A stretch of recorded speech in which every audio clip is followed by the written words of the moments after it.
পাবি কোথায় বল জান্নাত পেতে গেলে মায়ের কাছে চল জান্নাত খুঁজে পাবি কোথায় বল জান্নাত পেতে গেলে মায়ের কাছে চল সন্তান জান্নাত মায়ের পায়ে তলে এ কথা নবী পাক হাদিসে বলে সন্তান জান্নাত মায়ের পায়ে তলে এ কথা নবী পাক হাদিসে বলে জান্নাত খুঁজে পাবি কোথায় বল জান্নাত পেতে গেলে মায়ের কাছে চল জান্নাত খুঁজে পাবি কোথায় বল জান্নাত পেতে গেলে মায়ের কাছে চল নারে তাকবীর।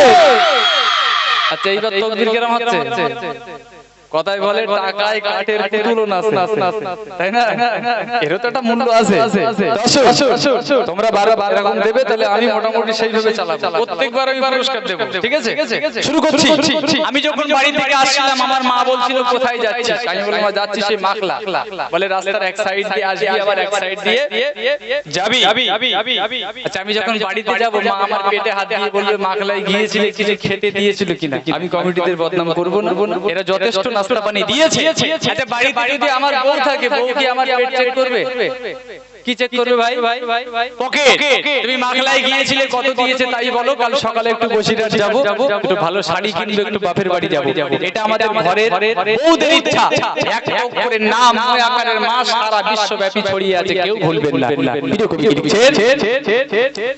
তোমার ওই গুরু তোমার ওই মা তার নামে কখনো ব্যথা দিও না তোমার ওই গুরু তোমার ওই মা তার নামে কখনো ব্যথা দিও না মা নাম সবার কাছে অতি প্রিয় মা নাম সবার কাছে অতি প্রিয় সদা সর্বদা মা সেবা করো জান্নাত খুঁজে পাবি কোথায় বল জান্নাত পেতে গেলে মায়ের কাছে চল নারে তাকবীর।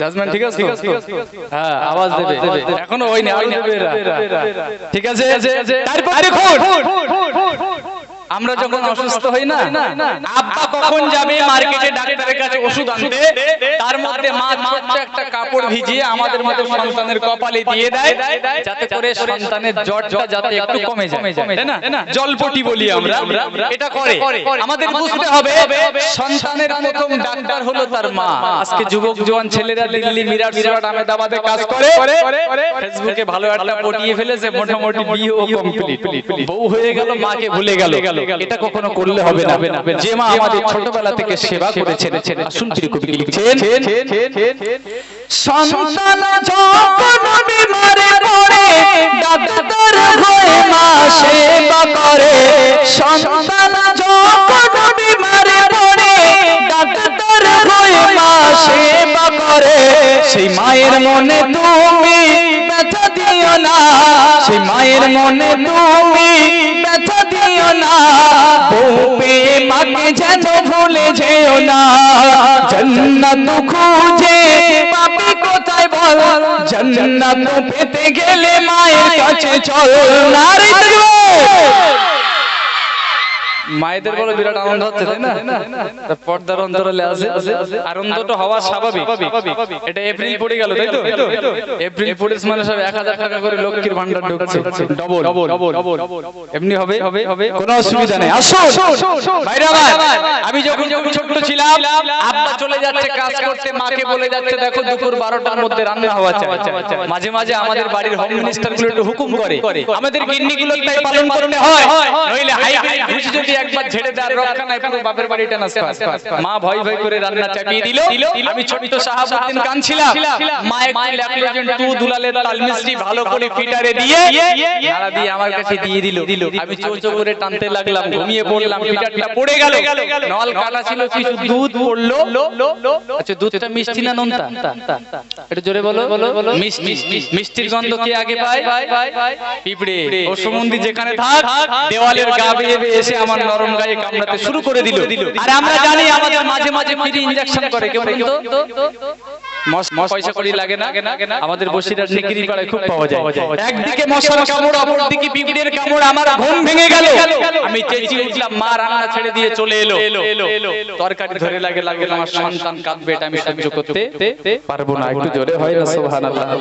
আসুন প্রিয় কবি লিখছেন, শিশুকালে দোলনায় ঘুমিয়েছিলে, হঠাৎ তুমি মা বলে চেঁচিয়েছিলে। শিশুকালে দোলনায় ঘুমিয়েছিলে, হঠাৎ তুমি মা বলে চেঁচিয়েছিলে।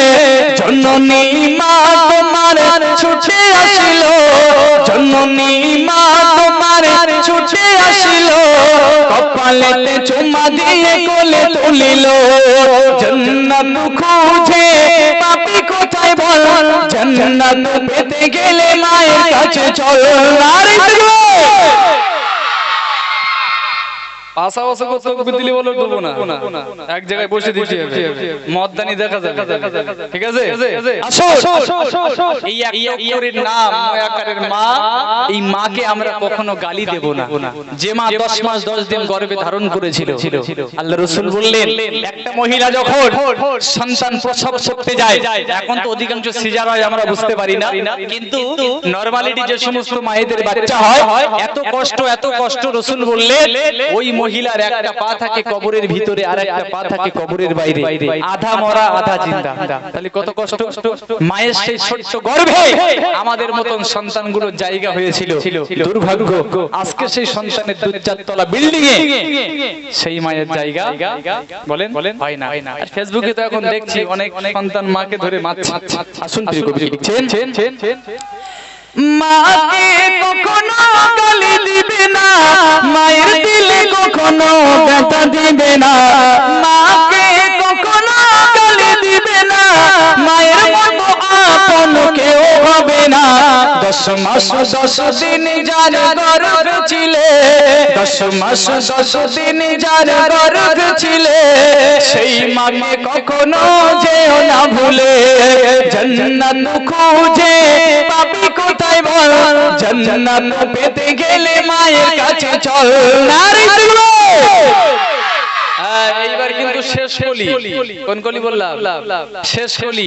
যা শেষ ভালো তার সব ভালো। আগে গেলে বাগে খায়, শেষে গেলে টাকা পায়। আমাদের জাজম্যান আছেন আমাদের রফিক ভাই, ঠিকঠাক করে দুজনকে বেছে নেবে।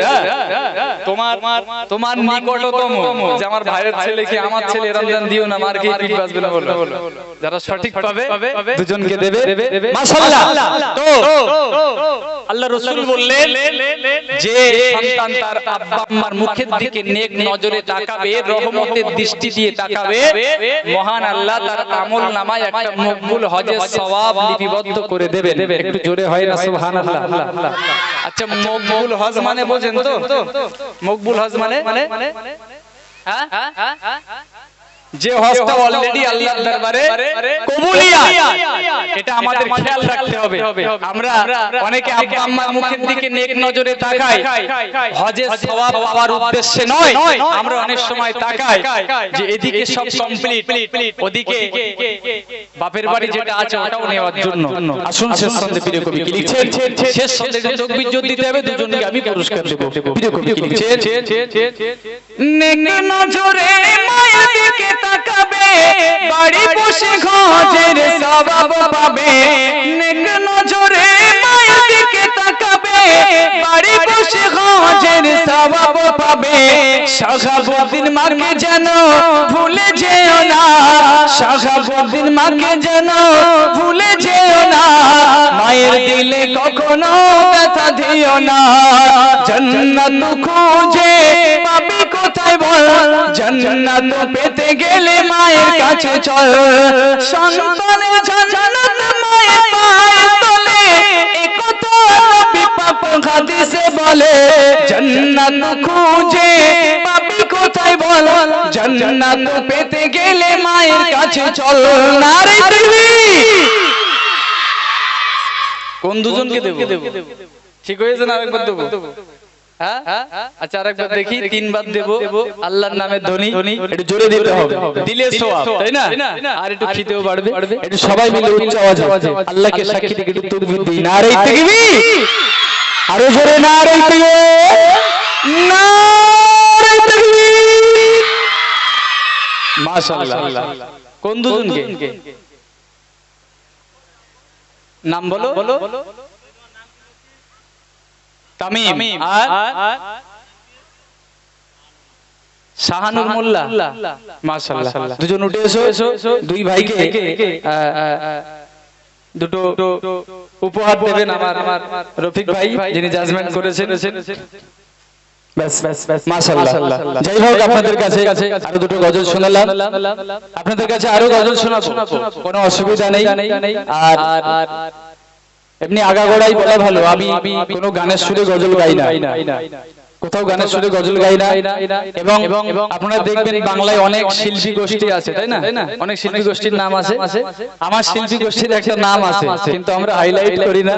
আমাদের শিল্পী গোষ্ঠীর নাম হলো নো লেডিস শিল্পী গোষ্ঠী। বোঝা গেল?